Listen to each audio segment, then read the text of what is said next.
अस्सलाम वालेकुम जी। कश्मीरी चाय या पिंक टी जिसको बोलते हैं, उस बनाने की बड़ी आसान सी रेसिपी आपके लिए लेके हैं। सर्दियों में अक्सर लोग ये बनाते हैं, बहुत मज़ेदार बनती है। शुरू से एंड तक वीडियो को ज़रूर देखिएगा। वीडियो पसंद आए तो दोस्तों के साथ शेयर कीजिएगा जी। शुरू करते हैं इसको। बिस्मिल्लाहिर्रहमानिर्रहीम। इसका कहवा बनाने के लिए सबसे पहले आपने आधा लीटर पानी मैंने लिया, इसको गर्म होने दें। साथ ही इसमें सौंफ 1 चाय का चम्मच डाल दें और साथ ही इसमें आपने ये देखें बादियान के फूल जिनको बोलते हैं, ये आप डाल दें 3 अदद, 2 से 3 अदद डाल दें। ये सब्ज़ इलायची 4 अदद है और दालचीनी का टुकड़ा है 1, ये डाल दें। और इसको आपने 10-1 मिनट पकाना है ताकि इनका इसमें अरोमा आ जाए। इसको 10-1 मिनट में पकाता हूँ। फिर ये देखें बॉयल आ गया है और ये जैसे ही इस कंडीशन में आ जाए तो आपने इसमें कश्मीरी चाय, कश्मीरी सब्ज़ पत्ती इसमें डालनी है। दूसरी आपने कहवा नहीं डालना। कुछ लोग वो एक ही तरह का समझते हैं, एक तरह का नहीं होता, ये फ़र्क होता है। इसको आपने अब इसका कहवा बना लेना है। मैं इसका कहवा बना लेता हूँ। देखें इसका कहवा ये तैयार हो गया, ठीक है। इसको मैं ये देखें ये कंडीशन है। अच्छा, कुछ लोग कहते हैं इसमें आपने बर्फ़ डालनी है, फेंटना है, उससे कलर आता है। उससे कोई कलर नहीं आता। देखें 1 चुटकी इसमें मैंने मीठा सोडा डाल दिया खाने वाला, ठीक है। और इसको अब मैं छान लेता हूँ, छान के रखता हूँ।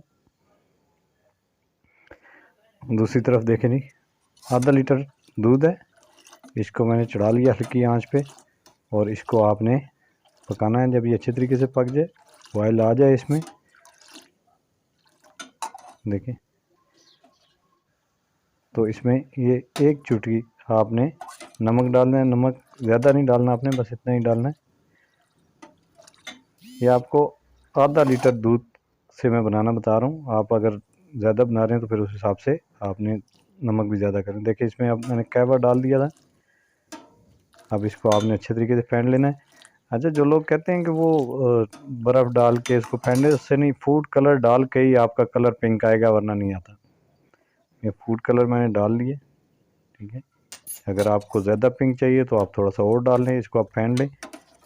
आपने इसको इतनी देर पकाना है कि इसमें आधा लीटर दूध है और 250 ml तकरीबन कहवा है, तो इतनी देर आपने पकाना है कि ये इसमें फूड कलर और मैंने डाल लिया।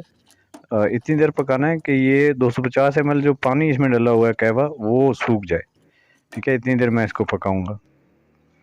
देखिए ये अब तकरीबन आधा लीटर रह गया। अब इसमें आपने चीनी डाल लेनी है। अगर कोई आपके शुगर का पेशेंट है तो उसके लिए आप निकाल लें। बाकी इसमें आपने देखें चीनी डाल लेनी है अपने टेस्ट के हिसाब से और इसको मज़ीद 10-1 मिनट आपने हल्की आंच पे पकाना है, ठीक है। इसको मैं 10-1 मिनट पकाता हूँ, फिर आपसे मिलते हैं 10-1 मिनट के बाद। ये देखें ये अब बिल्कुल रेडी है। देखिए कितना प्यारा इस पर कलर आया, ठीक है। इस हिसाब से ये देखें, अगर आप इसको थोड़ी देर रख देंगे तो इसके ऊपर बलाई आ जाएगी, ठीक है। इसको जितनी देर आप पकाएंगे उतनी अच्छी बलाई इसमें आएगी। अब इसको मैं सर्व करता हूँ। देखिए माशाल्लाह ज़बरदस्त इसमें खुशबू भी आ रही है। सही ऑथेंटिक रेसिपी है जी। इस तरीके से आप ज़रूर इसको ट्राई कीजिएगा। ऊपर इस पर आप ड्राई फ्रूट डाल दें, पिस्ता या बादाम, और इसको सर्व करें। दुआओं में मुझे याद रखिएगा। अस्सलाम वालेकुम।